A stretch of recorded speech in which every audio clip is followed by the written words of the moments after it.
नमस्कार, मैं हूं कुमार अनिल। इस वीडियो में बिहार की राजनीति का कुछ रोचक तथ्य, कुछ मज़ेदार बातें आपके साथ शेयर करने वाला हूं। बिहार में अजीब स्थिति है।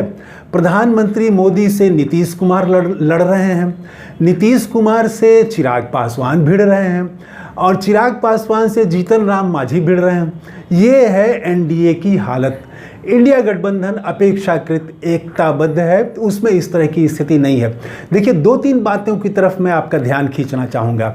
हाल के दिनों में प्रधानमंत्री नरेंद्र मोदी की प्रतिष्ठा में बहुत तेज़ी से गिरावट आई है। ऐसे तो वो गिरावट ये लोकसभा चुनाव का परिणाम आने के बाद से ही हो रहा था लगातार, लेकिन दो घटनाओं से प्रधानमंत्री मोदी की छवि को, वो एकदम ताकतवर प्रधानमंत्री वाली छवि को ज़बरदस्त झटका लगा है।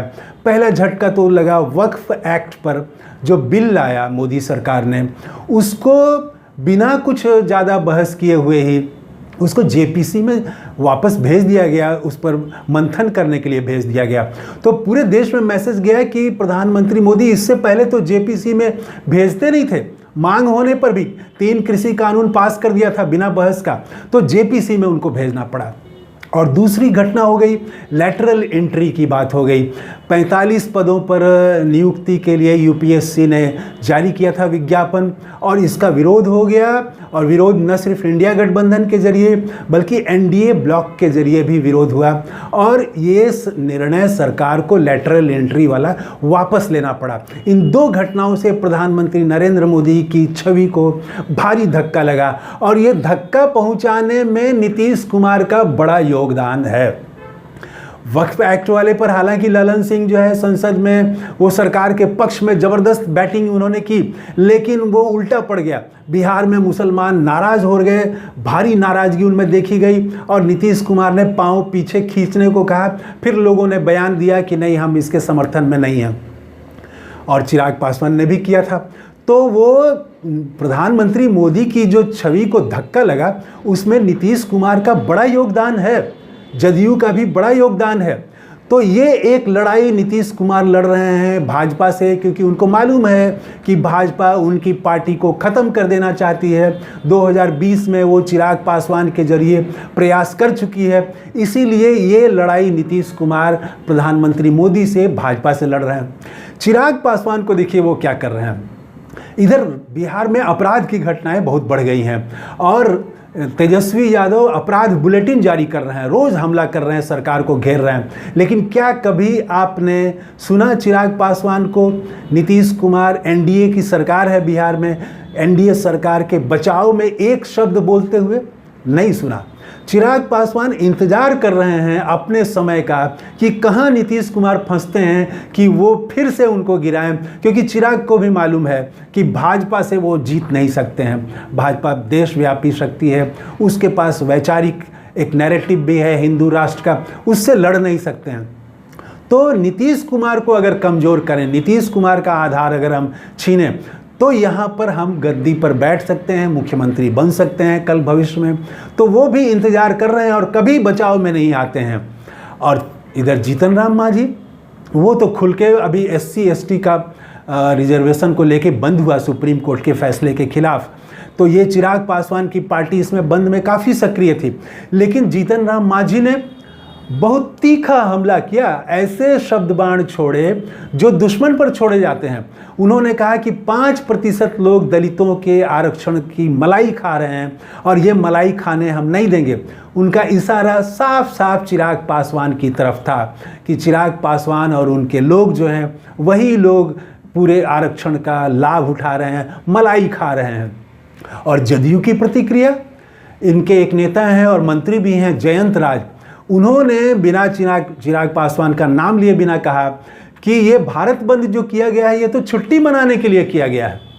तो आप देखिए कि पूरा जो है वो एनडीए ब्लॉक में आपस में ही सब एक दूसरे से लगड़ी फंसाए हुए हैं, ये तो सीधा दिखता है, फिर आपस में भी है। तो ये आप कह सकते हैं कि बड़ा अजीब स्थिति है। यूपीए की जब सरकार थी 90 के दशक में, तो सुरजीत हुआ करते थे, उनको संकट मोचक कहा जाता था। वो उसमें भी बहुत सारे दल थे और वो संयुक्त मोर्चा की सरकार, यूपीए की सरकार थी, संयुक्त मोर्चा वाली सरकार 90 के दशक में, हालांकि उसमें कांग्रेस के प्रधानमंत्री थे, लालू यादव भी तब प्रधानमंत्री ये उसमें मंत्री हुआ करते थे, राजद के भी मंत्री हुआ करते थे, मनमोहन सिंह की सरकार में भी। तो पहले एक सुरजीत हुआ करते थे जो संकट मोचक का काम करते थे 90 के दशक में। कोई भी आपस में अगर संकट हो, मतभेद हो, तो उसको वो दूर करते थे। लेकिन आज एनडीए में इतना आपस में झगड़ा है, खिंचाव है, रस्साकसी है, तनाव है, एक दूसरे के खिलाफ बयान दे रहे हैं लोग। तो इस स्थिति में कोई संकट मोचक नहीं है, कोई सुरजीत नहीं है। तो ऐसा कोई घर जिसमें सब लोग आपस में लड़ रहे हों और बीच बचाव करने वाला, पंचायती करने वाला, सबको समझा के बैठा के बात कराने वाला अगर कोई आदमी ना हो, तो उस घर में झगड़ा तो शांत नहीं हो सकता है। अगर कोई बीच का आदमी ना हो जो सबको बैठाए, सबका विश्वास भी उस पर हो, तो ऐसा कोई आदमी आज एनडीए में नहीं है। भाजपा भी बदल गई है, अब ये प्रधानमंत्री नरेंद्र मोदी और अमित शाह की पार्टी बन गई है, पूरा हाईकमान कल्चर है। तो इस स्थिति में यहाँ पर अब कोई सुरजीत जैसे कोई नेता नहीं है एनडीए के पास में। तो और 2025 का चुनाव सामने है, तो ये लड़ता हुआ, झगड़ता हुआ परिवार जो है, ये 2025 की चुनाव की तरफ जा रहा है। उधर आप देखें, एक फ़र्क की तरफ और आपका ध्यान आकृष्ट करना चाहूँगा कि इंडिया गठबंधन की बिहार में महीने में 1 या 2 संयुक्त प्रेस कॉन्फ्रेंस हो जाती है किसी मुद्दे पर, और महीने में एक न एक बार कम से कम लाल झंडा और हरा झंडा राजद का और वामपंथी का एक साथ आपको सड़क पर मार्च करते हुए दिख जाता है। लेकिन अभी जनवरी के बाद से इतने महीने हो गए सरकार के, बिहार में एनडीए सरकार की, एक भी संयुक्त कोई press conference Bharatiya Janata party, JDU, NDA के, बिहार एनडीए की तरफ से नहीं हुआ है किसी राजनीतिक सवाल पर।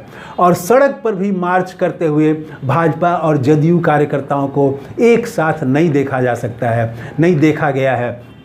तो बिहार में जो एनडीए है ये आपस में ही लड़ रहा है, सब एक दूसरे से लड़ रहे हैं। तो ये हाल है और 2025 का चुनाव नज़दीक है। क्या होगा अब सोचिए, कल्पना करिए। तो कैसा लगा ये वीडियो, कमेंट करके ज़रूर बताइएगा। थैंक यू, धन्यवाद, जय हिंद।